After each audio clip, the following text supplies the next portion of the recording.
Brian Wilson, Mary Catherine Ham, Brian Neiman, today's newsmakers, and you, the Morning Majority. 105.9 FM, AM 630. WMAL. Good morning. It's 7:37 on the Morning Majority.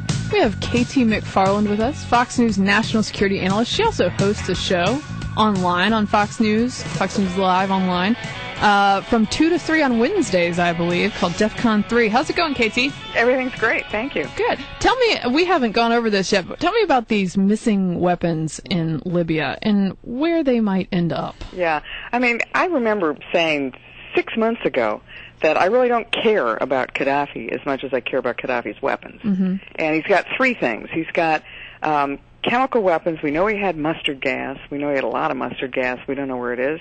We know he had a love affair with those shoulder-fired grenades or missiles that could take down civilian aircraft or helicopters, the kind that were very effective against the Soviets in the Afghan war, with the Soviet-Afghan war. And the third thing he had was when he did dismantle his nuclear weapons program, and he did it under supervision. However, there could be stuff left over, the raw materials, radiological materials that could be used in a dirty bomb. So the key was not so much where's Gaddafi, but where are Gaddafi's weapons, and are we going to prevent them from falling into the hands of looters who would then put them on the black market. And sure enough, they have started, some of them, the shoulder-fired missiles, have started showing up in the black market. And that makes me nervous because, again, I'm all about what's for my country.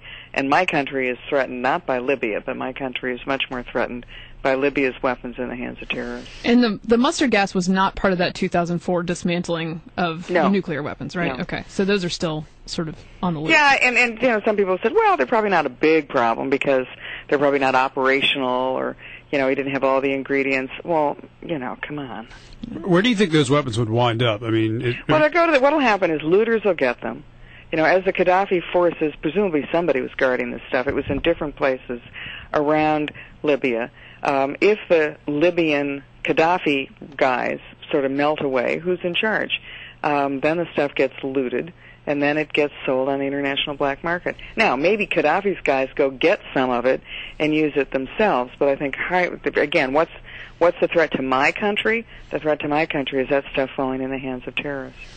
All right, Mike Mullen's comments, unbelievable. He basically said that the Haqqani network in Afghanistan is a veritable arm, that's a direct quote, of Pakistan's spy agency, the ISS, saying that Pakistan, their guys, their spies, are working with the guys in Afghanistan who are trying to kill us. Yeah. Now, some people... Oh, but it's even worse than that, because who's paying for those guys? Who's paying for the Pakistani Army and Intelligence Services? We are, yeah. So we're paying them to pay guys to kill us, is the bottom line here. But everybody can say, whoa, Mullen's overstating the case, it's not that bad. He's Pakistan's best friend.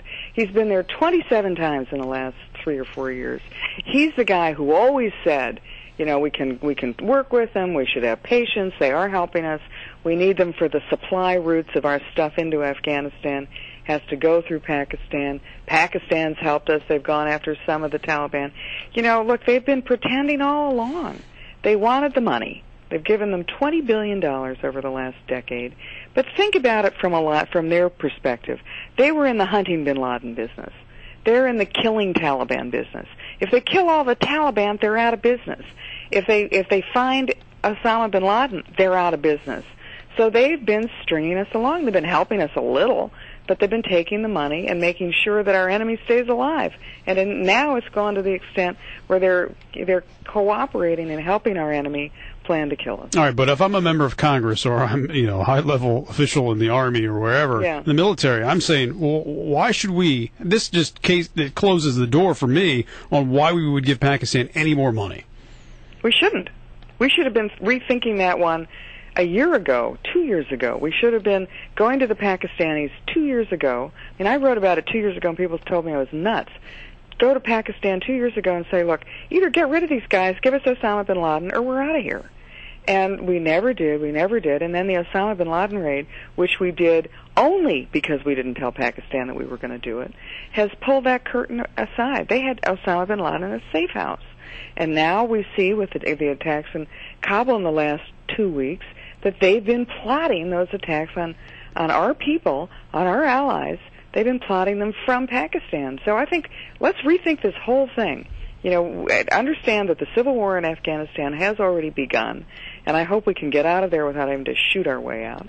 And understand that Pakistan is never going to help us. The way I've always described it, it's like that movie, He's Just Not That Into You. Okay? Well, they're just not that into us, and they are never going to be. And I think it's time to improve our relations with India, co-produce some weapons potentially, and just tell and understand that the money we've been wasting on these people, we're going to take that money and not use it as a peace dividend. We're going to take that money, we're going to use it to improve our own homeland security and to improve our intelligence, because if these guys come after us, we want to be able to deal with it. And I would, as far as the nuclear weapons in Pakistan and falling into the hands of terrorists, that's a boogeyman they've been sort of shaking in front of our faces. There are other ways to deal with that, and I think we should investigate those other ways. All right. KT McFarland, always good to have you this morning. Thanks for joining us. Pleasure. She's on from 2 to 3 on Fox News Live. It's on FoxNews.com. Live.foxnews.com. There you go. Thank you very much.